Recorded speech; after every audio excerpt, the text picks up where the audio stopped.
ነሐሴ 14 2004 ዓ.ም ማለዳ የኢትዮጵያ ሬዲዮና ቴሌቪዥን ለኢትዮጵያውያንና ለመላው ዓለም አንድ ያልተጠበቀ የጠዋት መርዶ አረዳ። የክቡር ጠቅላይ ሚኒስትር መለስ ዜናዊን ዜና እረፍት። ወዲያውኑ በዓለም አሉ የተባሉ ከትልቅ እስከ ትንሽ ዕውቅና ያላቸው ሚዲያዎች የዜናውን በመቀባበል በብሬኪንግ ኒውስ ሰፊ ሽፋን ሰጡት።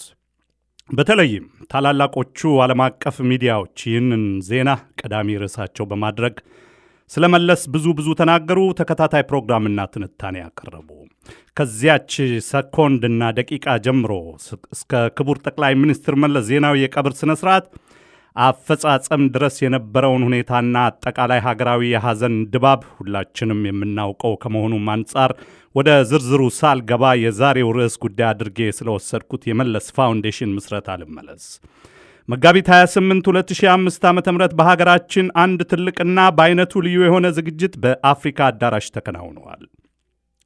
ዝግጅቱ ሁሉም የተለያዩ የህብረተሰብ ክፍሎች ተወካዮች፣ የተለያዩ ሀገራት መሪዎችና ተወካዮች፣ የፖለቲካ ፓርቲዎች ተወካዮች፣ ጥሪ የተደረገላቸው እንግዶች፣ የየክልል ተወካዮች፣ አምባሳደሮች፣ ታዋቂ ግለሰቦችና ሌሎች የፋውንዴሽኑ ምስረታ ደጋፊዎች የተገኙበት የምስረታ ጉባኤ በመሆኑ እጅግ ደማቅ፣ ተስፋ ሰጪና የመለስን ራዕይ እውን ከማድረግ አንጻር ያለውን መጪ ጊዜ ከወዲሁ አመላካች ሆኖ አልፈዋል።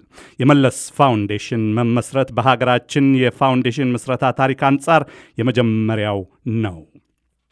በፋውንዴሽኑ ምስረታ መለስ ዜናዊ በሕይወት ዘመናቸው ለኢትዮጵያ ብሎም ለአፍሪካ ሕዝቦች ሰላም፣ ፍትህ፣ ኢኮኖሚ እድገት፣ መልካም አስተዳደርና ዲሞክራሲ ያካሄዱትን ተጋድሎና የተከተሉትን ቅርስ ወይም ሌጋሲ ቀጣይነት እንዲኖረው ሐሳቦችን እና ፕሮግራሞች የሚፈልቁበት ሕያው ማዕከል መሆኑን እንገነዘባለን። ፋውንዴሽኑ እነዚህን ዓላማና ተልእኮውን እውን ለማድረግ ያስችሉት ዘንድ 6 አበይት ተግባራት ያስቀመጠ ሲሆን እነሱም ደረጃውን የጠበቀ መጽሐፍት ቤትና የምርምር ማዕከል፣ ትምህርታዊ ፕሮግራሞችን መዘርጋትና ማስፋፋት፣ ነፃ የትምህርት ዕድል መፍጠር፣ በስራቸው ብልጫ ላሳዩ የሚሰጥ ሽልማት፣ ለአየር ንብረት እንክብካቤ የሚደረግ ድጋፍና የጠቅላይ ሚኒስትር መለስ መታሰቢያ ፓርክ ናቸው። በእነዚህ አበይት የፋውንዴሽኑ ተግባራት ስር ሌሎች በርካታ ንዑስ ተግባራት የተዘረዘሩ ሲሆን ሁሉም ዋና ዓላማቸው የመለስን ሌጋሲ አጠናክሮ መቀጠልና ማስቀጠል እንዲሁም አጠቃላይ ሀገራችንን፣ አፍሪካንና ብሎም ዓለምን የመለስ መሠረታዊና ጥልቅ ሐሳቦች የበለጠ ተጠቃሚ ማድረግ ነው። ከላይ የጠቀስናቸው የመለስ መልካም ስብዕናዎችና እነሱን ለማስቀጠል ይቻል ዘንድ የሚቋቋመው የመለስ ፋውንዴሽን በእኛ በወገኖቹ ብቻ የተገለጸ አይደለም። ይልቁንም በበርካታ የአፍሪካና የዓለም መሪዎች ዘንድ ጎላ ብሎ ተጠቅሶ የነበረውን ያህል አሁንም እየተጠቀሰ ይገኛል። ጥቂት ምሳሌዎችን ወስደን መለስ ብለን ወደ ኋላ እንቃኘው። መለስ ማለት የሀገሩ ብቻ ሳይሆን የአፍሪካና የዓለም ፍጹም ዲሞክራሲያዊ መሪ፣ የቀድሞው የናይጄሪያ ፕሬዝደንት ኦባሳንጆ።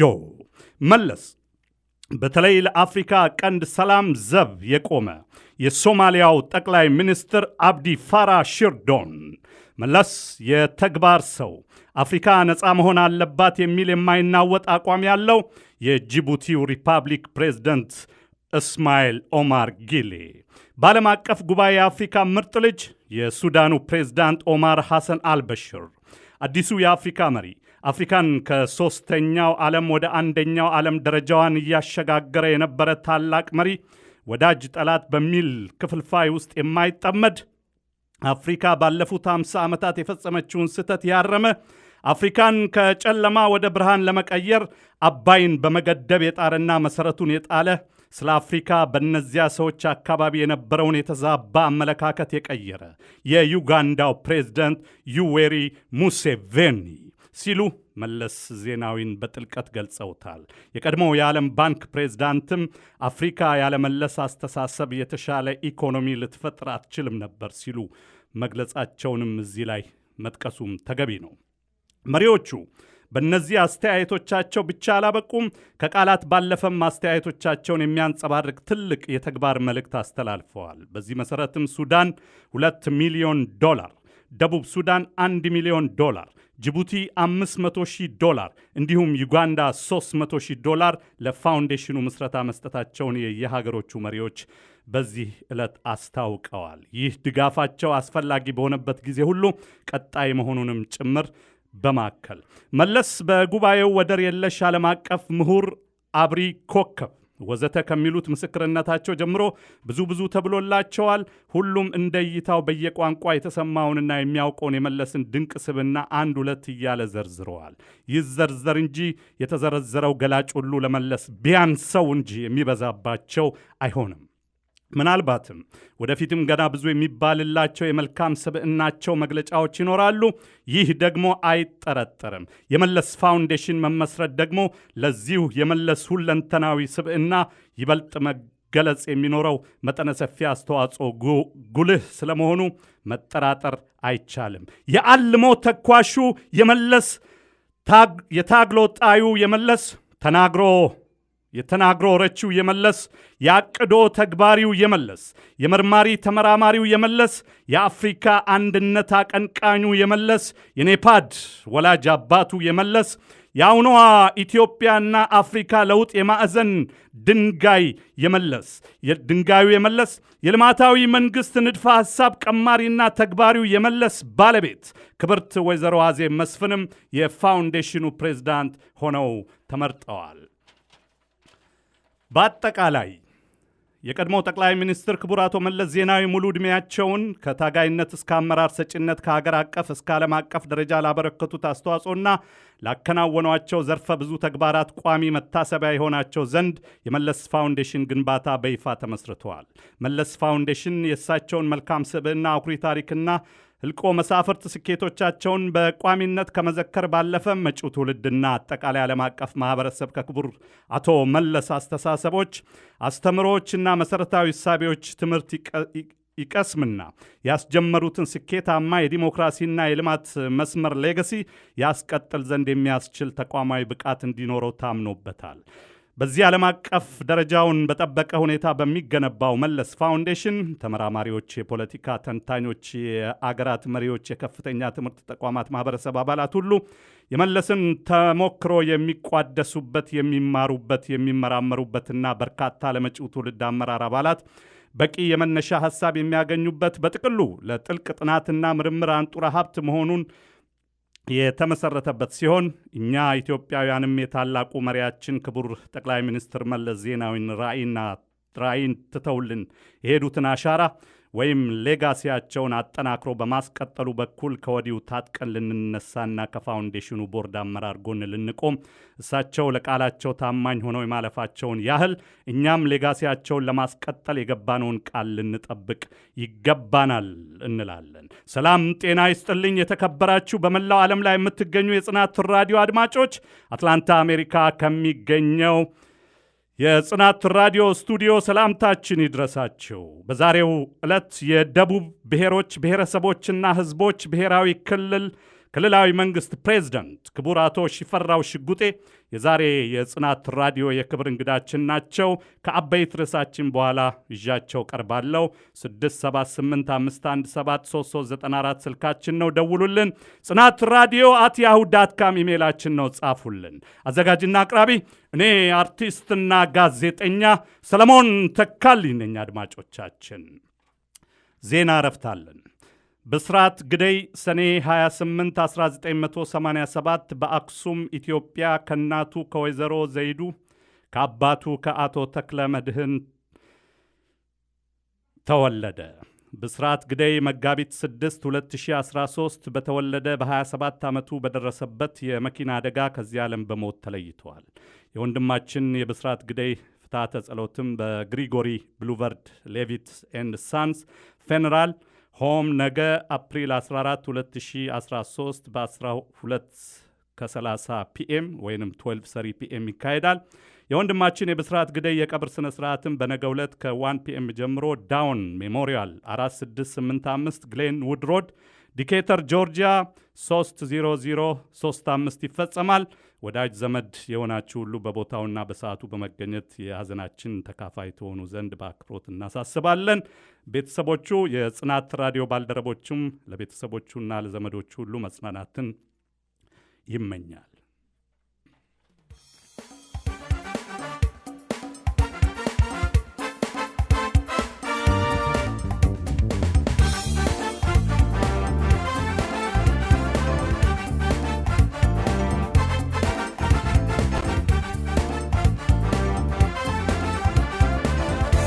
እንግዲህ አድማጮቻችን ዝግጅታችንን ከጀመርን ቆየት ብለናል።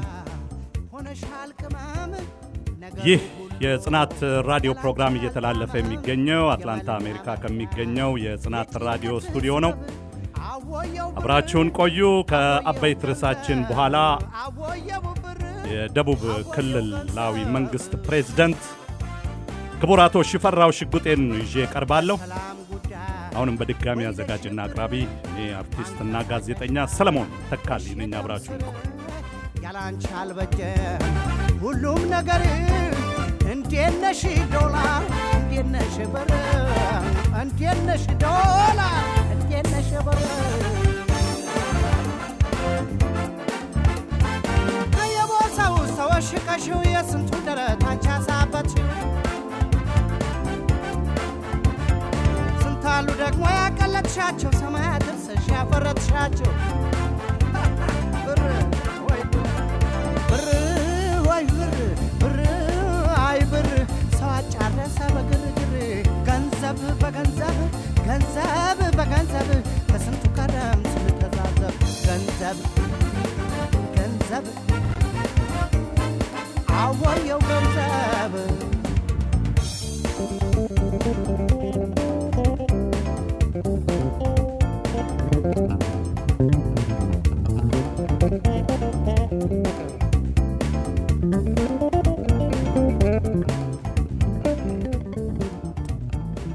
የአክራሪውና ጨለምተኛው ዳያስፖራ ፖለቲካ ሁሌም እንደታመመ ነው። ዘመን አልፎ ዘመን ሲተካም የበሽታው አይነት ይለያይ እንጂ ሁልጊዜም ስር የሰደደ ችግር አለበት። ሽሮ አያውቅም፣ ፈውስ የለው። በአንድ ዘመን የነበሩት ትንሽ ሲያገግሙ ወይንም ሲቀዘቅዙ፣ ሌሎች የወቅቱ የዘመን በሽተኞች ደግሞ ይቀሰቀሳሉ። እንዲህ እያለ ኖረ። ዛሬም እዚሁ ላይ ነው። መሰረታዊ ችግራችን ለዘመናት የተንሰራፋው ድህነት፣ የእውቀትና የዘመናዊ ቴክኖሎጂ አለመስፋፋት፣ በዚህም በሀገራችን ከርሰ ምድር ያለውን የተፈጥሮ ሀብታችንን በእውቀት በልጽገን ለመጠቀም ያለመቻላችን ነው። በቁጥር እጅግ የሚልቁት ሀገራቸውን ጥለው ሲሰደዱ ተምረን ሰርተንና አግኝተን ራሳችንንና ቤተሰባችንን እንለውጣለን ብለው እንጂ ሀገራቸውን ጠልተው አይደለም፣ ሊሆንም አይችልም። ቁጥሩ ይነስም ይብዛ ኢትዮጵያውያን የሌሉበት የዓለም ክፍል የለም ነው የሚባለው። ሰርተው ጥረው ግረው የሚያገኙትን ለቤተሰባቸው ይልካሉ ወይንም ቀስ በቀስ ቤተሰባቸውን ይወስዳሉ። በያሉበት ሀገር በስራቸው ተከብረው በሙያውም አንቱ ተብለው በሀብትም ደርጅተው ያሉ ኢትዮጵያውያን በርካቶች እንደሆኑ ይነገራል። አንዳንዶቹም ምንም እንኳን ዜግነታቸውን ቢቀይሩም ትልቅ የሀገር አቅምና መኩሪያ ናቸው ብሎ መውሰድ ይቻላል። ከባዕድ ዜግነት በስተጀርባ ሊፋቅ የማይችለው ኢትዮጵያዊ ደም፣ የትውልድና የታሪክ ውርስ አለና አድማጮቼ በብዙ መስክ ሀገራቸውንና ሕዝባቸውን በእውቀትም ልምድ በማካፈልም ገንዘባቸውን ኢንቨስት በማድረግም በስፋት ያገለግላሉ፣ ይጠቅማሉ። በዚህ ረገድ በተጨባጭ የታዩ በርካታ እውነታዎችን መጥቀስ ወይም መመልከት ይቻላል። ለሀገራቸውና ለወገናቸው ያላቸው ፍቅር ሊገለጽ ከሚቻለው በላይ ማለቴ ነው። ሌላው ወገን ከንጉሱ ጊዜ ጀምሮ በደርግና አሁንም በኢህአዴግ በተለያዩ የፖለቲካ አመለካከት ልዩነቶችና ሰበቦች ከሀገር ጥሎ የወጣው ስደተኛ ነው። ይሄ ክፍል ሁሉም አንድ አይነት አይደለም፣ ሊሆንም አይችልም። በጋራ ከሚያቆማቸው ኢትዮጵያዊነት ይልቅ በውስጣቸውና እርስ በርሳቸው ያላቸው የፖለቲካ አመለካከት ልዩነት፣ አንዱ ለሌላው ያለው ንቀት፣ የአምባገነንነት ስሜት፣ የኔ እበልጣለሁ እብሪት እርስ በርስ ሲያባላና ሲያተራምሳቸው ዛሬም ድረስ ዘልቋል። ከፊሉ የዘውድ ስርዓት ናፋቂ፣ አብዛኛው የደርግ ስርዓት ባለስልጣንና ባለሟል የነበሩ፣ የቅርቦቹ ደግሞ በነፃ ዲሞክራሲያዊ ተሳትፎ ሳይሆን በአመፅና በሁከት አሊያም በአቋራጭ የመንግስት ስልጣን ለመቆናጠጥ ከጅለው አልሳካላቸው ያለና ሌሎች ደግሞ በስልጣን ላይ ኖረውም እድሉ በእጃቸው በነበረበት ሰዓት ለሀገራቸው አንዳች ፋይዳ ያለው ተግባር ሳያከናውኑ እንዲሁ ባገኙት አጋጣሚ ውጪ ለስራ ተልከው አሊያም በራሳቸው ተግዘው የፈረንጆቹ ኑሮ አሟሏቸው በዚያው የቀሩ፣ ቀደም ሲል በሙስናና በስልጣን መባለቅ ጥፋት የፈጸሙና የተለያዩ ወንጀሎች ፈጽመው የተሰወሩ አሊያም ተጠርጥረው የሚፈለጉ፣ ለሆዳቸውና ለግል ርካሽ ጥቅም ሲሉ ሀገርና ወገናቸውን የከዱ፣ ተጨባጭ የሀገራችንን ሁኔታ በውል ሳይረዱ ከሩቅ ሆነው የሚሰሙትን እንቶ ፈንቶ በመቀበል ብቻ የተወናበዱ የዋሃዎች ብቻ አይነቱ ብዙ ነው። እነዚህ ሁሉ ተሰባስበው በሀገር አሜሪካንና አንዳንድ ታላላቅ የአውሮፓ ከተሞች ከትመው ይጮኻሉ፣ ይፎክራሉ፣ ያቅራራሉ።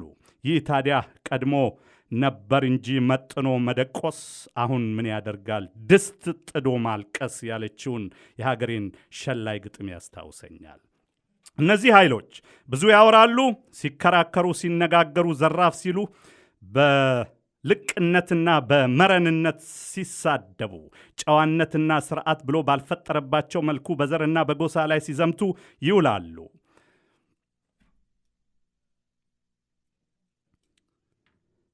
ይቅርታ አድማጮቼ፣ ይህን አረፍተ ነገር እንደገና መልሼ ደግመዋለሁ።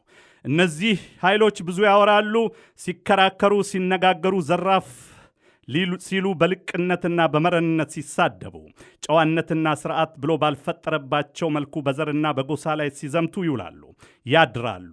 አይሆንም እንጂ የኢትዮጵያ ሕዝብ አስተዋይ፣ በክፉና በደግ ተቻችሎ የኖረ የተጋባ የተዋለደ በብዙ ሺህ የደም ክሮች የተሳሰረና የተዋሃደ በመሆኑ ለእነዚህ አይነት የጎሳ የጥላቻ ፖለቲካ አራማጆች ቦታ የለውም። አድማጮቻችን፣ እንደነሱ ያልበሰለ ሕሳቤ ሕዝብ ለሕዝብ እንዲፋጅ፣ እንዲጠፋፋ፣ ደም እንደ ጅረት እንዲወርድ፣ ሀገር እንድትወድም፣ በኋላም ሀገሪቱ ባዶ መሬት ስትሆን እነሱ ወደ ስልጣን መጥተው ሀገር እንመራለን ብለው የሚያስቡ ጉዶች ናቸው። የግንቦት ሰባቶቹ እነ ዶክተር ብርሃኑ ነጋም የራሳቸውን ስውር መዋቅር በሀገር ቤት ለመዘርጋት አንዳንድ የቀድሞ የቅንጅት አባሎችንና በጭፍን ጥላቻ የተዋጡ ግለሰቦችን፣ አንዳንድ የቀድሞ የግል ፕሬስ አባላትን በመረጃ ምንጭነት በመጠቀም ከሀገር ቤት የተቃረመውን መሰረተ ቢስና እንቶ ፈንቶ ወሬ የግንቦት ሰባት የሀገር ውስጥ የኢንተለጀንስ ቡድን ባስተላለፈው መረጃ መሰረት እያሉ የሻቢያዎቹ በቀቀኖች ኢሳትና ግንቦት ሰባት ወሬያቸውን ሲቸረችሩ ሲዘላብዱ ይውላሉ። ወጉ ተይዘዋል። ከአሜሪካን ይደወልና ይሄንን አጣራ፣ ይሄንን አጣሪ፣ እነከሌን ተገናኝ፣ ግንኙነታችሁ በምሽት በመዝናኛ ቦታ ይሁን፣ የፈለጋችሁትን ያህል ብትቆዩ መኪና አለላችሁ፣ ውስኪ ጠጡ፣ ለወጪው አታስቡ፣ እንደ ጥገት ላም የምናልበው ዳያስፖራ አለና፣ ብቻ መረጃ ይሆናል የምትሉትን ወይም የምታስቡትን ሁሉ ሰብስባችሁ በኢሜይልና በማንኛውም አመቺ ዘዴ ላኩ። ለተመደበላችሁ ሰው ንገሩት። እሷ ለእኛ ያደርሱታል። የቅንብር ሥራው እዚሁ ዋሽንግተን ዲሲ በአንድ ቤዝመንት ውስጥ ይሰራል። እናንተ ብቻ በርቱ እየተባለ ቀን ከሌሊት ሲዶለትና ሲጠጣ ይውላል፣ ይታደራል። ዛሬ ኢሳት ውስጥ በደመነፍስ የሚወራጩት አንዳንድ የቀድሞ የግል ጋዜጠኞችም ቁልፍ ሚና እንዳላቸው ከነሱ ጓዳ ያፈተለከውና ከአሜሪካን የተገኘው አስተማማኝ መረጃ በእጃችን ላይ ይገኛል። ስለዚህ ግንቦት ሰባትና ኢሳት ልክ እንደ ኢሃፓው ጊዜ በቅጥር ነፍሰ ገዳይነት የመሰማራት እቅዳቸው ይፋ ሆነዋል። ጀግና ቢወድቅ ጀግና ይተካል። ሰው በመግደል በትርምስ በፍጅትና በእልቂት ሀገር እንዴት ይቀናል ተብሎ ይታሰባል። የፈለጉት እነሱ በየቦታው እየገደሉ መንግስት አሊያም ወያኔ ገደለ ለማለት ነበር። ወይንም ዋና ዋና የተባሉትን እየገደልን ቀስ በቀስ ሽብር እናቀጣጥላለን ብለው ነው ያሰቡት። ያላሰቡት ጉዳይ ግን እነሱ ሲጀምሩት ዳግም እንዳይሞክሩት ሆኖ ሊማሩበት የሚችሉበት ሁኔታ እንደሚፈጠር ነው። እነሱ ሌላውን ወገን አጥንተው እንደጨረሱ ሁሉ እነሱም በየቦታው የሰገሰጓቸው ሰርጎ ገቦቻቸው፣ አስመሳዮቻቸውም፣ የሌሊትና የቀን ምስጢር ባለሟሎቻቸውም፣ ሌላውም ሁሉም ማንነቱ ተለይቶና በራሱ ሚናውን ለይቶ እየታወቀ መጥቷል። ስለዚህም ሂደቱ ይጠራል፣ ይመነጠራል። በኢሳት አገላለጽ እነ ቢቢሲ፣ ሲኤንኤን እና ስካይ ኒውስ እንኳን ሊሸፍኑ ያልቻሉትን እና የማይችሉትን በመላው ዓለም ወኪል አለን እያሉ ነው። በአሁኑ ሰዓት አድማጮቻችን ሰማይ ላይ ብቻ አልሰማንም እንጂ በሁሉም ቦታና ጓዳ ጉድጓድ ሁሉ ወኪል አለን ሲሉም ይደመጣሉ። አንዱ ለመረጃ ምንጭነት በስፋት እየተጠቀሙበት ያለው በእስልምና ስም አክራሪነትን በማራመድ ጥያቄውን የሰብአዊ መብት ጥያቄ በማስመሰል ለስውር ዓላማው የሚንቀሳቀሰውን ኃይል ሲሆን ለዚህም ግንቦት ሰባትና ኢሳት ከሚዲያ ሽፋን ባለፈ ሰፊ ሁለንተናዊ ድጋፍ እያደረጉለት መሆኑን ከራሳቸውና ከውጭ ያፈተለኩ የቅርብ ጊዜያት መረጃዎች ይጠቁማሉ። ከሻዕቢያ ጋር ተቀናጅቶ እየሰራ ያለው ግንቦት ሰባትና ኢሳት በተመሳሳይ ሁኔታ ከእስላማዊ አክራሪው ጽንፈኛ ኃይልና በሀገር ቤት ሰላማዊ አጀንዳ አለን እያሉ ግን ደግሞ ከሕገ ወጥ ኃይሎች ጋር ትግላቸውን ለማቀናጀት ደፋ ቀና ከሚሉት ኃይሎች ጋር በማበር በታሪክና በትውልድ ተጠያቂ ወደሚያደርጋቸው ድርጊት እየተንጋተቱ ነው። አድማጮቼ ግንቦት ሰባትና ኢሳት የሻዕቢያ ሎሌዎችና አሸርጋዶች ተላላኪዎች ናቸው ስንል በሙሉ ልባችን ነው። አድማጮቻችን ከዚህ የበለጠ አሳፋሪ ታሪክ የለም፣ ሊኖርም አይችልም። ግንቦት ሰባትና ኢሳት አክራሪውን ኃይል በመደገፍ በህዝቡ ውስጥ እሳት ለመቆስቆስና ለማቀጣጠል ሮጠው ያልተሳካላቸውን ያህል አሁን ደግሞ እጅግ ወደ ዘቀጥና ወደ ቆሸሸ ሥራ ለመሰማራት የበላይ አመራሮቻቸው ውሳኔ ያሳልፈዋል። ይህ በኢትዮጵያ ታሪክ ውስጥ በኢህአፓ ዘመን የተሞከረው ድርጊት የብዙ ምስኪን ድሃ ዜጎች ሕይወት እንዲቀጠፍ አድርጓል። ብዙ ሕፃናት ያለ አባትና እናት፣ አሮጊትና ሽማግሌዎች ደግሞ ያለ ጧሪና ቀባሪ ቀርተዋል። ምናልባትም የጌታቸው የሻዕቢያ ምክር ሊሆን ይችላል። ባይሳካላቸውም ግንቦት ሰባትና ኢሳት እንዲሁም አክራሪው እስላማዊ ኃይል ከሻዕቢያ ጋር በመቀናጀት ቅጥር ነፍሰ ገዳዮችን በአዲስ አበባና በክልሎች በማሰማራት የመንግስት ባለስልጣናትንና ሹሞችን ጨምሮ ሌሎች እንቅፋት ናቸው የሚሏቸውን ዜጎች ለመግደልና ሽብር ለመፍጠር አሲረው ተንቀሳቅሰዋል። በእስካሁኑ ጥረታቸው ይህ ባይሳካላቸውም በቀጣይ ይህን ለመተግበር ሊንቀሳቀሱ እንደሚችሉ መገመት ስህተት አይሆንም። ይህ አይነቱ ተግባር ከዚህ በፊት በኢትዮጵያ ውስጥ ትልቅ ጥፋትና ውድመት እንዲሁም እልቂት እንዳስከተለ ዛሬ በግንቦት ሰባት ውስጥ ያሉት አመራሮች፣ ትላንትም በደርግ ውስጥ የነበሩትና ዛሬ የአሜሪካንና አውሮፓ የሚገኙት ሰዎች ጠንቅቀው ያውቁታል። እንዲህ አይነቱን አካሄድ መከተል የመጨረሻው የፖለቲካ ክስረት ደረጃ መሆኑን ከተስፋ መቁረጥ የሚመነጭና በሐሳብ መሸነፍን የሚያመለክትና የሚያረጋግጥ ነው። አድማጮቻችን በዚህ ሰቆቃ ውስጥ ያለፈው የኢትዮጵያ ሕዝብ ዳግም ይህ አይነቱን የአረመኔዎችና የቅጥር ነፍሰ ገዳዮችን ድርጊት ለማየትም ለመስማትም አይፈቅድም። የሐሳብና የፖለቲካ ልዩነቶችን በሰለጠነ ውይይት በመግባባት በመቻቻልና በመደማመጥና በሰከነ ባህል ሊፈቱ ይገባል እንጂ የዜጎችን ሕይወት በመቅጠፍ ለውጥ ለማምጣት ማሰብ ከስልጣኔ መፋታትና የአውሬነት መንገድ መከተል ነው የሚሆነው። የቱንም ያህል የፖለቲካ ልዩነቶች ቢኖሩ ወሳኙ ኃይል ሕዝቡ እንደመሆኑ መጠን ከሕዝብ ድጋፍና አመኔታ ውጭ ያሉት የኃይል አማራጭ መንገዶች እልቂትንና የሀገር ውድመትን ከማስከተል ውጭ የረባ ፋይዳ የላቸውም። ከደረስንበት እድገት እንደገና ወደ ኋላ ማቆልቆል፣ የሚወድመውን መሠረተ ልማት እንደገና መገንባት፣ እንደገና ከባዶ መጀመርና መነሳት ለሀገርም ለትውልድም የማይሽር ቁስልና ዕዳ ነው እያልን ከዚህ የመሸጋገሪያ ሙዚቃ በኋላ ክቡር አቶ ሽፈራው ሽጉጤን ይዤ እቀርባለሁ። አብራችሁን ቆዩ። ገንዘብ በገንዘብ ከስንቱ ከረም ስንተዛዘብ ገንዘብ ገንዘብ አወየው ገንዘብ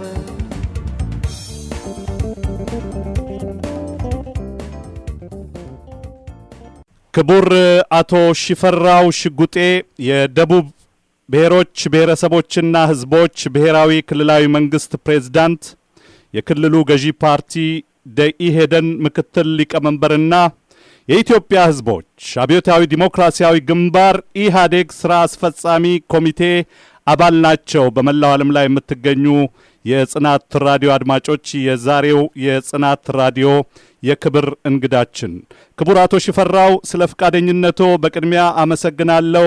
እንዴት አመሹ? እንደምን አመሸ ሰለሞን። በጣም አመሰግናለሁ ቃለ ምልልሱን ለማድረግ ስለደወልክልኝ። አመሰግናለሁ። የቀሪዎቹ የሁለት ዓመት ተኩል የእድገትና ትራንስፎርሜሽን እቅድ አፈጻጸም በደቡብ ክልል ምን እንደሚመስል ጠቅለል አድርገው ቢገልጹልን ክቡር አቶ ሽፈራው ሽጉጤ። በጣም አመሰግናለሁ። እንግዲህ ባለፉት ሁለት ዓመት ተኩል ጊዜ ውስጥ የእድገትና ትራንስፎርሜሽን እቅዳችን አፈጻጸም አበረታች እንደነበረ በቅርብ ጊዜ ያደረግነው የደደንና የኢህአዴግ ጉባኤዎች ላይ ተገምግሟል። በዚህም በሁሉም የልማት መስኮቻችን በልማትም በመልካም አስተዳደርም ልማት ደግሞ ኢኮኖሚያዊ ልማትም ማህበራዊ ልማትም አበረታች ውጤቶች መመዝገባቸውን አረጋግጠናል። በሚቀጥሉት ሁለት ዓመታት ተኩል ጊዜ ውስጥ ዋና ትኩረታችን ባለፉት ዓመታት ማሳካት ሲገባን የተጓደሉ ጉዳዮችን በማሟላት እና የቀሪውን ሁለት ዓመት ተኩል ጊዜን በተሟላ ሁኔታ መፈጸም ጉድለቶችን በማካካስ ጠንካራ ጎኖችን የበለጠ እንዲጠናከሩና እንዲበረታቱ በማድረግ በክልሉ ልናስመዘግብ ያቀድነውን የእድገትና ትራንስፎርሜሽን ግቦችን ማሳካት ነው። ከዚህ አንጻር ግብርናችን በየዓመቱ 15.35 በመቶ ማደግ አለበት። ይሄ ያደገ ማለት የጂቲፒ መጨረሻ ላይ የክልሉ የግብርና ምርት እጥፍ ያድጋል። እጥፍ አደገ ማለት የክልሉ አጠቃላይ ሪጂናል ጂዲፒ ደብል ያደርጋል። ሪጂናል ጂዲፒ ደብል አደረገ ማለት ደግሞ በአሁኑ ጊዜ ወደ $513 አካባቢ ያለው የነፍስ ወከፍ ገቢያችንን ደብል ያደርጋል ብለን ነው የምናስበውና ይህንን ለማሳካት ታሳቢ ያደረገ በግብርናም በኢንዱስትሪም በተለይ በጥቃቅንና አነስተኛ ላይ ያተኮረ በከተሞች ልማት በገጠር አርሶ አደሩ ላይ በዋናነት ያተኮረና በግል ባለሀብቱ ላይ ያተኮረ የኢንቨስትመንት ማስፋፋትና እስካሁን ያለው ኢንቨስትመንቶችንም ምርታማነታቸው በመጨመር የገበያ ትስስራቸው እንዲሻሻል በማድረግ የአርሶ አደሩ የግብይት ስራ እንዲፋጠን በተለይ የህብረት ስራ ማህበራትን የማጠናከርና የግብይት ትስስሩ እንዲሳለጥ በማድረግ ወደ ላቀ ደረጃ ማሸጋገር ነው። ከማህበራዊ ልማት አንጻር በአብዛኛዎቹ የተሻለ አፈጻጸም ያላቸው ስለሆነ በእነዚህ አካባቢ ያሉ ጉድለቶችን እንዲሟሉ ማድረግ የሚሊኒየም ልማት ግቦችን እንዲሟሉ እና ከተቻለም ቀድሞ የማሳካት ስራዎች እስካሁን አንዳንዶቹ የተሳኩ ቢሆንም በቀሩትም እነዚህን የማሳካት ታሳቢ ያደረገ ነው። በዋናነት ግን በመልካም አስተዳደር እስካሁን ድረስ የመጡትን ተደማሪ ለውጦችን በአይነት ለውጥ ማምጣትና ህዝቡ በመልካም አስተዳደር አካባቢ ያለው የእርካታ ማጣት ጉዳዮችን በተሟላ ሁኔታ መፈጸምና ተግባራዊ ማድረግ ጉዳዮችን ታሳቢ ያደረገ ጥምን ያለን። ሽፈራው ሽጉጤ ስልኮ ትንሽ ስለራቀ ቀረብ አድርገው መልእክቶ በደንብ እንዲደመጥ ከይቅርታ ጋር ጠይቃለሁ። ወደሚቀጥለው ጥያቄ ልግባ። የሚሊኒየሙን ግብ ለማሳካት በማህበራዊ ዘርፍ የዘረጋችሁትን የክልላችሁን ትልም ከግብ ለማድረስ ወይንም ግብ እንዲመታ ምን አቅዳችኋል? በማህበራዊ ዘርፍ አሁን ድምጽ በደንብ ይሰማ እንደሆነ ይሰማል። በማህበራዊ ዘርፍ ያለን እቅድ በተለይ ከትምህርት አንጻር የአንደኛ ደረጃ ትምህርት ለሁሉም ዜጋ የማዳረስ እቅድ አንጻር አጠቃላይ ግሮስ ኢንሮልመንት ሬት የሚባለው በአሁኑ ጊዜ ክልላችን ከመቶ በላይ ነው። የንጥር ተሳትፎ ደግሞ በአሁኑ ጊዜ ወደ 92 በመቶ ነው ያለው። ይሄንን በሚቀጥሉት ሁለት ዓመታት ወደ 100% የማድረስ ነው። ሁለተኛ የሴት ተማሪዎች ተሳትፎ በሚመለከት አሁን አጠቃላይ ግሮስ ኢንሮልመንት ሬቱ 97 አካባቢ ነው ያለው። ይሄን በሚቀጥሉት ዓመታትም ወደ 100 የማድረስ እቅድ ነው ያለን። ሌላው ደግሞ የጎልማሶች ትምህርት ነው ከትምህርት አንጻር ትኩረት የሚሰጠው። ስለዚህ ይሄኛውም በክልላችን ወደ 4.3 ሚሊዮን የሚጠጉ ጎልማሳ መማር ያለበት ጎልማሳ አለ። በአሁኑ ጊዜ ወደ 1 ሚሊዮን የሚጠጋ ጎልማሳ ማስተማር ላይ ነው የምንገኘው። በቀሩት ጊዜያት ውስጥ ይሄ ሙሉ ለሙሉ የመጨረሱ ነው። በእርግጥ ይሄ የሚሊኒየም ልማት ግብ አስገዳጅ ግብ ባይሆንም መጠናቀቅ ያለበት ግብ ነው። በዚህም ላይ ትኩረት ሰጥተን እየሰራን እንገኛለን። ከጤና አንጻር አብዛኞቹ የሚሊኒየም ልማት ጎሎች የተቀመጡ ታርጌቶች የተሟሉ ሲሆን በተለይ ህጻናት ሞት 5 ዓመት ያልሞላቸው ህጻናት ሞት የመቀነስና ለዚህም የሚያስፈልግ ክትባት የማሟላት ጉዳይ ላይ ልዩ ትኩረት ሰጥተን እየሰራን ነው። የእናቶች ሞት ከመቀነስ አንጻር ብዙ ጥረት የሚጠይቀን ስራ አለ። በሚገባው መንገድ ያልተሳካ ስራ ነው። ይህንንም ለመፍታት በአሁኑ ጊዜ በመላ የክልሉ ወረዳዎች ለ25,000 ሰው አንድ ጤና ጣቢያ ገንብተናል። ለእነዚህ ጤና ጣቢያዎች ደግሞ አዋላጅ ነርሶችንና ሌሎች የሕክምና ባለሙያዎችን አሟልተናል። ይሄ ብቻ አይደለም ያደረግነው። በወረዳ አንዳንድ አምቡላንሶችን አዳርሰናል። በገጠር ያሉን በእያንዳንዱ ቀበሌ ደግሞ ያው እንደምታውቁት የጤና ኤክስቴንሽን ፕሮግራማችን ለማሳለጥ እንዲቻል የጤና ኬላዎች ገንብተናል። የጤና ኤክስቴንሽን ባለሙያዎች ተመድበዋል። እነዚህ የጤና ኤክስቴንሽን ባለሙያዎች ቤት ለቤት በመዞር የእናቶችን ጽንሱ ከተጀመረበት ጊዜ ጀምሮ ቅድመ ወሊድ ክትትልና በወሊድ ጊዜ የሚደረግ ክትትል ድጋፍ ጥንቃቄ በተሞላው በተለጠነ ባለሙያ እጅ የሚወልዱበት ሁኔታ የማመቻቸትና ከዛ በኋላ ደግሞ ድህረ ወሊድ አገልግሎት የመስጠት እቅድ አውጥተን እየሰራን ነው። ይሄ ማሳካት እንድንችል የሴቶች የልማት ቡድን በገጠር እያደራጀን እንገኛለን። በዋናነት የሴቶች የልማት ቡድን ዓላማ ሴቶች በራሳቸው ጥቅሞችና መብቶች ዙሪያ እንዲደራጁ፣ በዋናነት ደግሞ ልጆቻቸው ማስተማር እንዲችሉ፣ ጤናቸው እንዲጠበቅ፣ የነፍሰ ጡር እናቶች በጤና ተቋማት ላይ ምርመራ እንዲያገኙና ወሊድ አገልግሎት እንዲያገኙ የማድረግ ነው።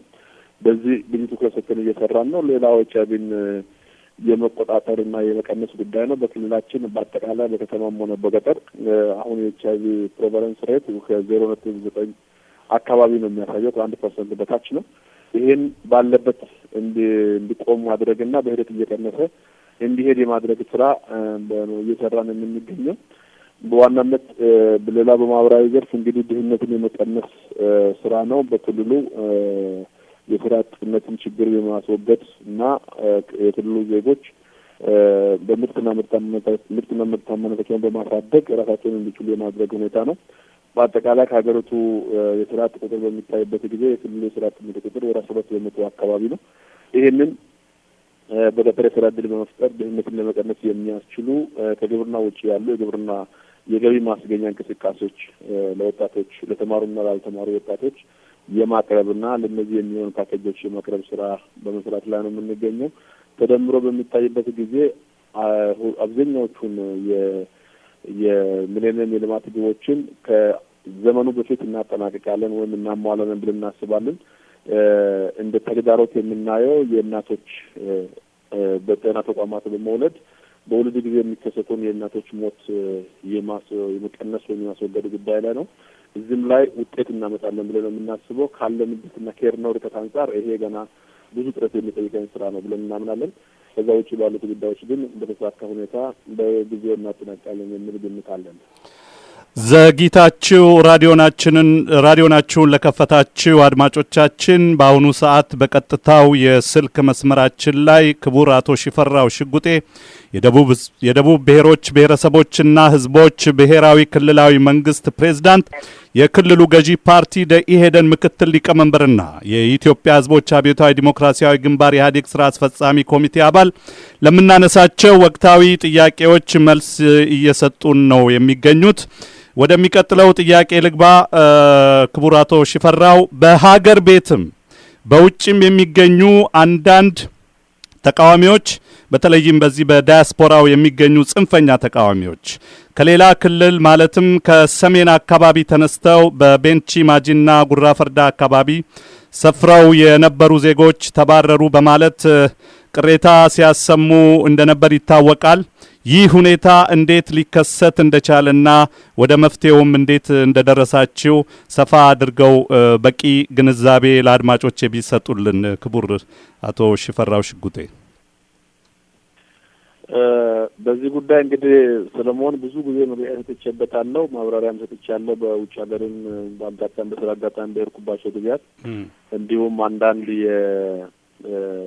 በውጭ ሀገር ያሉ የሬዲዮ አገልግሎቶችም ላይ አስተያየት ሰጥቻለሁ። ለማንኛውም ጉዳዩ ላይ በቂ ማብራሪያ የሚፈልጉ ወገኖች እስካሉ ድረስ ጉዳዩ ማብራሪያ አስፈላጊ ነው ብዬ አምናለሁ። ጉራ ፈርዳ ማለት በቤንች ማጂ ዞን የሚገኝ አንድ ወረዳ ነው። የተለያየ አካባቢ አይደለም። ቤንች ማጂ የሚባለው ዞን እንግዲህ በደቡብ ክልል በምዕራብ የክልሉ አካባቢ ወይም በምዕራብ የሀገሪቱ አካባቢ ከጅማ ወረድ ብለን ከጅማ 200 ኪሎ ሜትር አካባቢ የሚገኝ ዞን ነው። በዚህ ዞን ውስጥ ነባር የሚባሉ ወይም ደግሞ በዛ አካባቢ ብቻ ሰፍሮ የሚኖሩ የሀገራችን ዜጎች አሉ፣ ብሔረሰቦች አሉ። ቤንች፣ መኔት፣ ዲዚ፣ ሼኮ፣ ሱርማ የሚባሉ ብሔረሰቦች በዛ አካባቢ አሉ። ከነዚህ ብሔረሰቦች በተጨማሪ ከመላው የሀገራችን አካባቢዎች በተለያየ የስራ ምክንያትና ኑሯቸውን በዚህ አካባቢ ለመመስረት የመጡ በርካታ ኢትዮጵያኖች አሉ። ዞኑ ወደ 700 ሺህ የሚጠጋ ህዝብ የሚኖርበት ዞን ነው እና በዚህ ዞን አካባቢ እንግዲህ ከሰሜኑ የሀገራችን አካባቢ የመጡ ዜጎች መኖር የጀመሩት ዛሬ ብቻ አይደለም። ላለፉት ዘመናት በዛ አካባቢ ከአማርኛ ቋንቋ ተናጋሪ የሆኑ የአማራ ብሔር አባላት የሆኑ ዜጎቻችን አሉ። የትግራይ ብሔር አባላት የሆኑ ዜጎቻችን አሉ። የኦሮሞ ብሔር አባላት የሆኑ ዜጎቻችን አሉ። ከደቡብ ክልል ደግሞ ከተለያዩ ዞኖች የሄዱ የተለያዩ ብሔረሰብ አባላቶች በዛ አካባቢ ይኖራሉ እና ታሪኩ ምንድን ነው? በ1978 ዓመተ ምህረት ደርግ ከሰሜኑ የሀገራችን አካባቢ ኢህአዴግ በሰሜኑ የሀገራችን አካባቢ በደርግ ላይ እያደረገ የነበረውን ጥቃት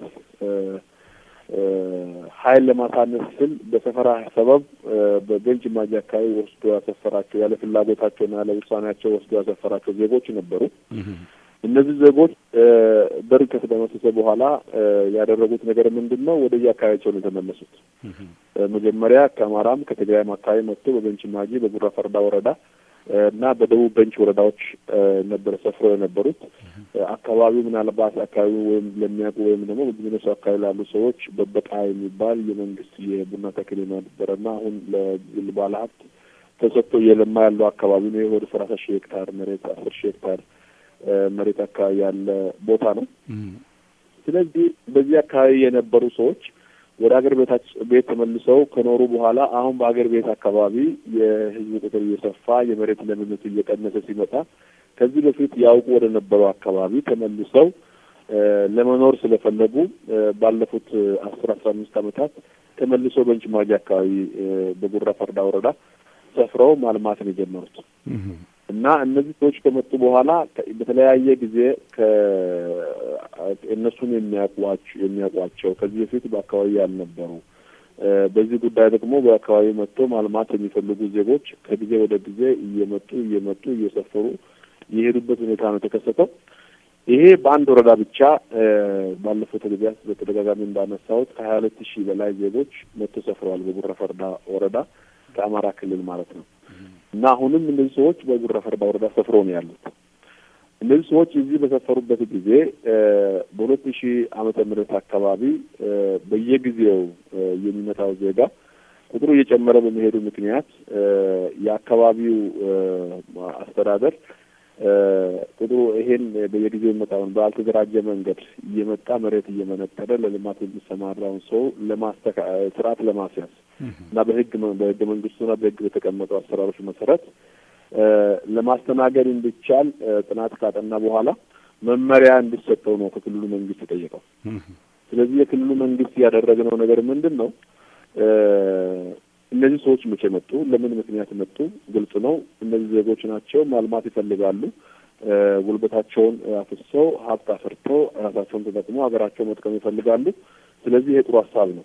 በሀሳብ ደረጃ በሚታይበት ጊዜ በሀገር አቀፍ ደረጃ ያለን ስምምነት በተለይ የገጠር መሬት በሰፈራ የሚያዘው በመጀመሪያ በክልል ውስጥ እናድርገው።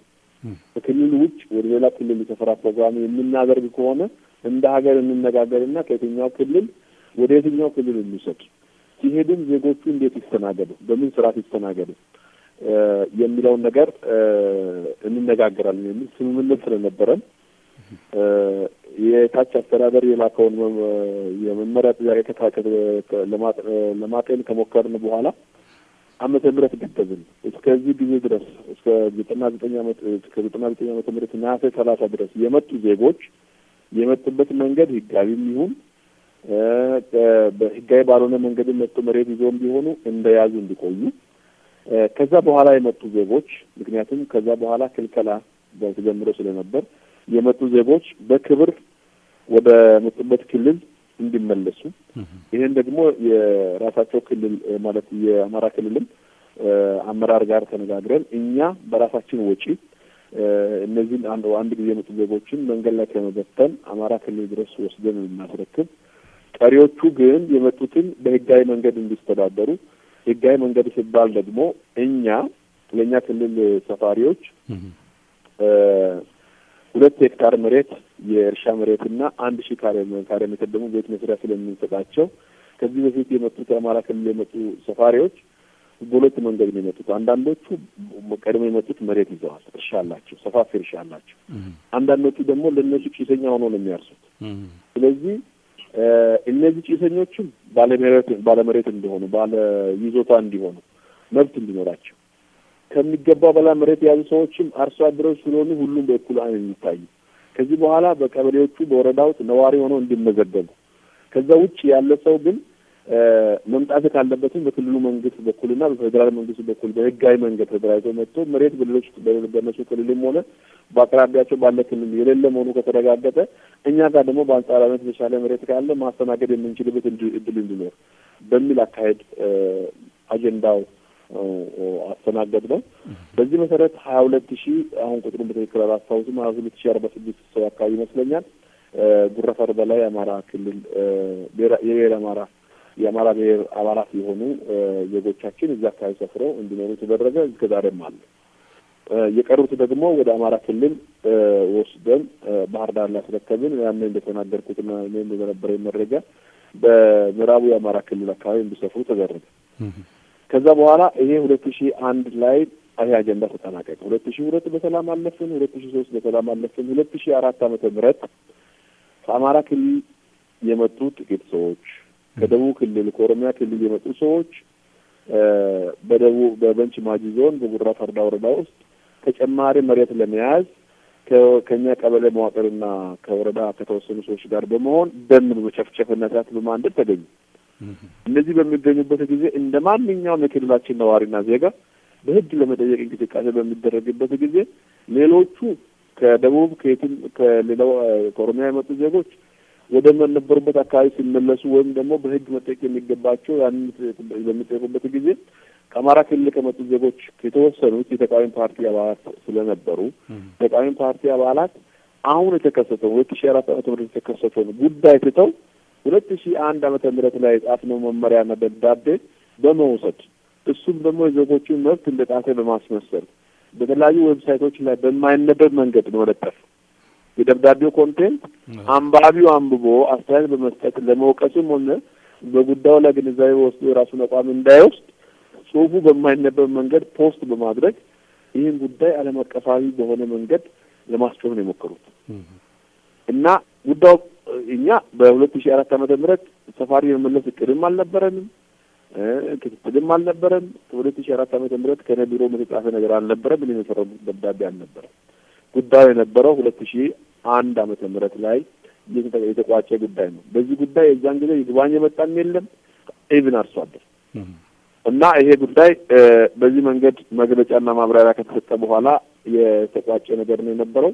ይሄም ሆኖ ግን ዛሬም ቢሆን የአማራ ክልል ነዋሪዎች ዜጎቻችን ወደ ክልላችን ይመጣሉ። አሁን ለምሳሌ በቅርብ በደቡብ ኦሞ ዞን በሰላማጎ ወረዳ ድሜጋሮ በሚባል አካባቢ በርካታ የአማራ ክልል ሰፋሪዎች መጡ። እነዚህ የመጡት ቀድሞዋቸው የመጡ ሰዎች በርካታ መሬት የያዙ ሰዎች አሉ። እነሱ ተከትሎ ነው የመጡት። እነዚህ ሰዎች መመለስ ተገቢ ነው ብለን እናምናለን። ምክንያቱም እነዚህ ሰዎች አርሶ ለመኖር ህይወታቸው ለመቀየር እና በዚህ አካባቢ ለመሬት ስላለ በአጭር ጊዜ ውስጥ ጉልበታቸውን አፍሰው ራሳቸውን ነገራቸው ለመጥቀም የመጡ ናቸው። ፍትሃዊ በሆነ መንገድ ለእኛ ሰፋሪዎች በምንሰጠው መንገድ የወጣት መሬት ለእነሱ እያከፋፈልን ያለ ነው። በቅርቡ ወደ 500 ለሚጠጉ ዜጎች መሬት ያከፋፍለናል በዚህ አካባቢ እና በአጠቃላይ እዚህ አካባቢ ያለው ጉዳይ ምንድን ነው? የተለየ መስተንግዶ በአዎንታም ባሉታ መንገድ የተፈጸመ የለም።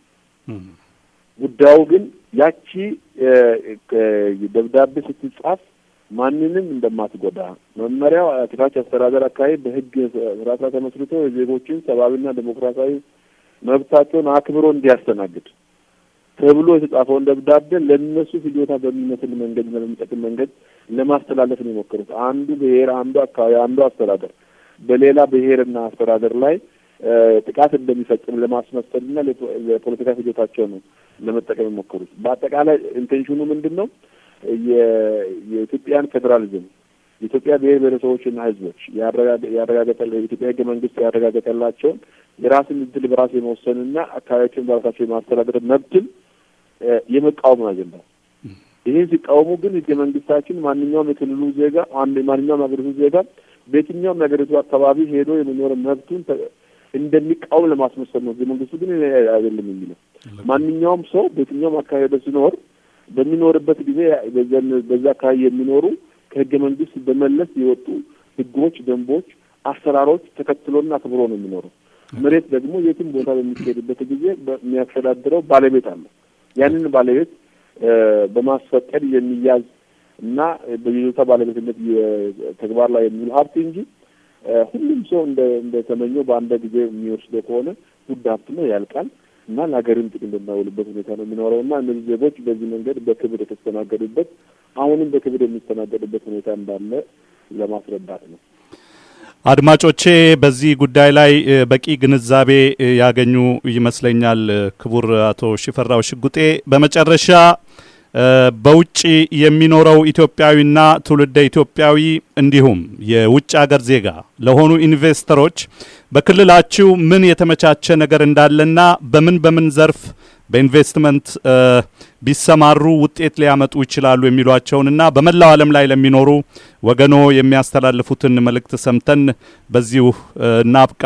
ከስብሰባ ወጥተው ነው ይህን ቃለ ምልልስ እያደረጉልኝ ያሉትና ጊዜውንም የረፍት ጊዜውንም አልሻማም። ክቡር አቶ ሽፈራው በጣም ጥሩ ሰለሞን። እንግዲህ በክልላችን በርካታ ብሔር ብሔረሰቦች ተዋደው ተፋቅረው ተከባብረው የሚኖሩበት በርካታ ውሃ ገብ የሆኑ በግብርና ኢንቨስትመንት ምቹ የሆነ መሬት ያለበት ከሌሎች የሀገራችን አካባቢዎች በአንጻራዊነት በኢንቨስትመንት የስራ መስኮች ተቀጥሮ ሊሰራ የሚችል በአንጻራዊነት ረከስ ያለ ወጪ የሚያስጠይቅ የሰው ኃይል ያለው ካልቸሩ ሰውን ተቀብሎ የሚሰራ ክልል ነው ደቡብ ማለት። ለዚህም ነው እርስ በርሱ ተዋዶ ተፈቃቅረው ይሄ ሁሉ ዜጋ ብሔርና ብሔረሰብ አንድነት የሚኖረው። ስለዚህ የመጀመሪያው የግብርና ኢንቨስትመንት በስፋት በተለይ ኢትዮጵያዊና ትውልደ ኢትዮጵያዊ እንዲሁም የውጭ ዜጋ መግባት ቢፈልግ በዚህ በኩል በቡና፣ በቅመማ ቅመም፣ በጥጥ፣ በሰሊጥ እና በአበባና በአትክልትና ፍራፍሬ በጣም ምቹ የሆነ የግብርና ኢንቨስትመንት እድል አለ። በሻይ አለ። ከዛ በኋላ ደግሞ ፕሮሰሲንግ ላይ ወደ ኢንዱስትሪያላይዜሽን በሚገባበት ጊዜ በፕሮሰሲንግ ላይ መሳተፍ ለሚፈልጉ ዜጎች ሰፊ እድል አለው። በቱሪዝም ላይ እንግዲህ የሁሉ ብሔር ብሔረሰብ አለ። 7 ብሔራዊ ፓርኮች በክልሉ አሉ። ሰፋፊ ወንዞች፣ ሐይቆች፣ ፍለዋዎች አሉ እና የህዝቡ ባህል ራሱ እሴቶቹ በጣም ለቱሪዝም ሰፊ እድል ያላቸው ናቸው። በእነዚህ መስኮች ለመሰማራት ለሚፈልጉ ራሳቸውን ጠቅሞ ሀገራቸውን መጥቀም ለሚፈልጉ እንዲሁም ራሳቸውን ጠቅሞ ወደ ሀገር ሀብታቸውን አፍርተው መሄድ ለሚፈልጉ የውጭ ዜጋዎችን ጭምር ከፍተኛ እድል ያለው አካባቢ ስለሆነ በዚህ መንገድ የክልሉ መንግስት ማንኛውንም ኢትዮጵያዊ ትውልደ ኢትዮጵያዊና የውጭ ዜጋን ተቀብሎ ለማስተናገድ በከፍተኛ ትህትና የሚጠብቀዋቸው ስለሆነ ሁሉም ማልማትና መጠቀም የሚፈልጉ ዜጎች እንዲመጡ በአክብሮት ጥሪን አቀርባለሁ። መላ የኢትዮጵያውያንና ትውልደ ኢትዮጵያውያን በዓለም የሚኖሩ ኢትዮጵያ በአሁኑ ጊዜ በፍጥነት እያደገች ያለች በርካታ ችግሮችን በማለፍ ወደ ህዳሴ መንገድ በመገስገስ ያለች ሀገር ስለሆነች ወደ ሀገራቸው መጥተው አልምተው በሀገር ልማት ውስጥ ድርሻቸውን ተወጥተው እቺን የምንወዳትን የምናፈቅራትን ሀገር የራሳቸውን አስተዋጽኦ እንዲያደርጉ ጥሪ ማቅረብ እፈልጋለሁ። በተደረገልኝ የተሰጠኝ ቃለ ምልልስ እድል በጣም አመሰግናለሁ። ክቡር አቶ ሽፈራው ሽጉጤ የደቡብ ብሔሮች ብሔረሰቦችና ህዝቦች ብሔራዊ ክልላዊ መንግስት ፕሬዝዳንት፣ የክልሉ ገዢ ፓርቲ ደኢህዴን ምክትል ሊቀመንበርና የኢትዮጵያ ህዝቦች አብዮታዊ ዲሞክራሲያዊ ግንባር ኢህአዴግ ስራ አስፈጻሚ በመላው ዓለም ላይ ከሚገኙ አድማጮቼ ጋር ላደረጉት ቆይታ ከልብ እያመሰገንኩ ወደፊትም ወቅታዊ በሆኑ ጉዳዮች ላይ መረጃ እንደሚያካፍሉን እምነት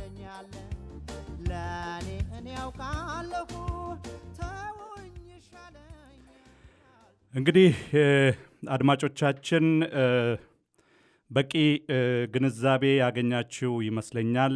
በሰሞኑ በዚህ የአማራ ክልል ተወላጆች ከደቡብ ክልል ተፈናቀሉ በሚለው ዜና ላይ እንዲሁም የቤኒሻንጉል ጉሙዝን ጉዳይ አንስተን በሚቀጥለው ፕሮግራማችን በሱ ጉዳይ እንወያያለን። ጥቂት ግንዛቤ ለመስጠት ያህል በቀሩን ፕሮግራም ሰዓቶቻችን ኢሳት ሳተላይት ሬዲዮና ቴሌቪዥን ተብሎ የሚጠራው የሻዕቢያና የግንቦት ሰባት ልሳንን በአሁኑ ሰዓት እየዋኙበት ካሉት ግለሰቦች መካከል በ1997 ዓ.ም ከቅንጅት ጋር በመሆን በየግል ጋዜጣቸው ህዝቡን ለአመፅ ሲያነሳሱና ሲያስተባብሩት የነበሩት ግለሰቦች ይገኙበታል።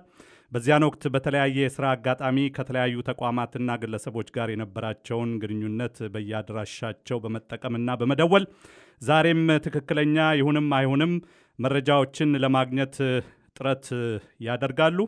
ዛሬ እንግዲህ ዳያስፖራው በተለይም የዳያስፖራው ፖለቲካ እየተናጠ የሚገኘው በእነዚሁ በቀል ባጋቱና ደም በናፈቁ እብሪተኛ ኃይሎች ነው። አድማጮቼ እነሱ አሜሪካን፣ አውሮፓ ተቀምጠው ኢትዮጵያ ላይ መዓት እንዲወርድ፣ ሰው እንዲፋጅ፣ እንዲተላለቅ እነሱ ከአሜሪካን መጥተው እንይዘዋለን ለሚሉት ስልጣን የድሃው ልጅ እንዲያልቅላቸው ይመኛሉ፣ ይቀሰቅሳሉ።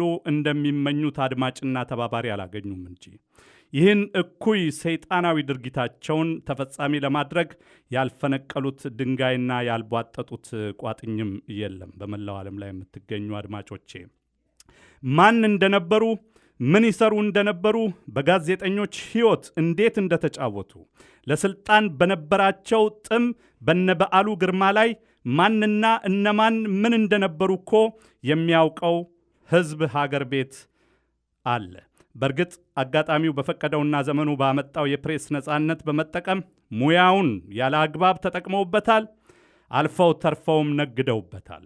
ማህበርም አደራጅተው በፕሬስ ነጻነት ተሟጋችነት ስም በምስኪን ታሳሪ ጋዜጠኞች ስም ከውጭ እርዳታ እየለመኑ ሕይወታቸውን፣ ኑሮአቸውን እየለወጡበት ይገኛሉ። የሌለ የማንነት ካባ ተደርቦላቸዋል። አረ ተሸልመዋልም። ይህም ጅብ የማያውቁት ሀገር ሄዶ ቁርበት አንጥፉልኝ ይላል የሚለውን አይነት መሆኑ ነው አድማጮቼ። እናም ዛሬ አሜሪካን ሆኖ ማቅራራቱ፣ በየፓልቶኩ ቀረርቶ ማሰማቱ፣ እናት ሀገሬ ልሙትልሽ ልሰንጠቅልሽ ማለቱ አሳፋሪ አይደለም ወይ አድማጮቼ? ሌላው የነዚህ አክራሪ ዳያስፖራውን የፕሮፓጋንዳ ዘመቻ አመራዋለሁ የሚለው ቀድሞ የደርግ በኋላ ደግሞ ከመነሻው ነጻ ፕሬስ ለሚባለው ጥንስስ ሆኖ ተመስርቶ በነበረው የጋዜጠኞች ስብስብ ውስጥ የነበሩ አንዳንድ አባላት የተካተቱበት ቡድንም ይገኛል።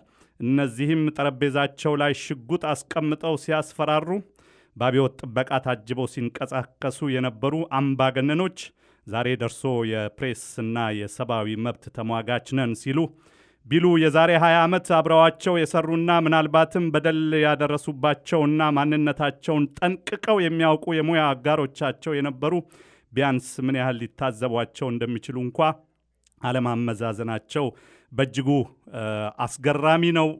አድማጮቼ በዚህ ጉዳይ ላይ በተከታታይ ፕሮግራም እንሰራበታለን። የነዚህንም የጥፋትና የብጥብጥ ኃይሎች ማንነትም ከስረ መሰረቱ እነማን እንደነበሩ በመረጃ በተደገፈ መንገድ ወደፊት በተከታታይ ማንነታቸውን ለህዝብ ይፋ እናደርጋለን።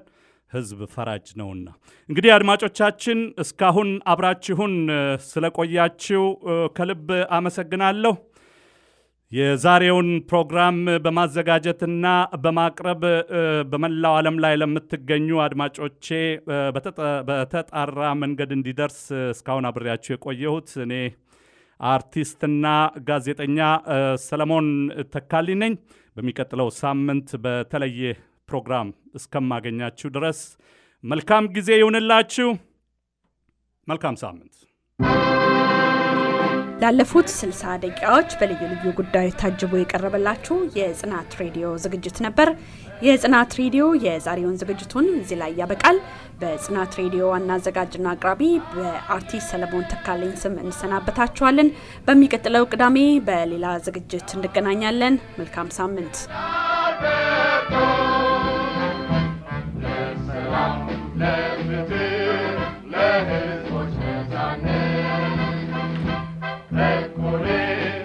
Let's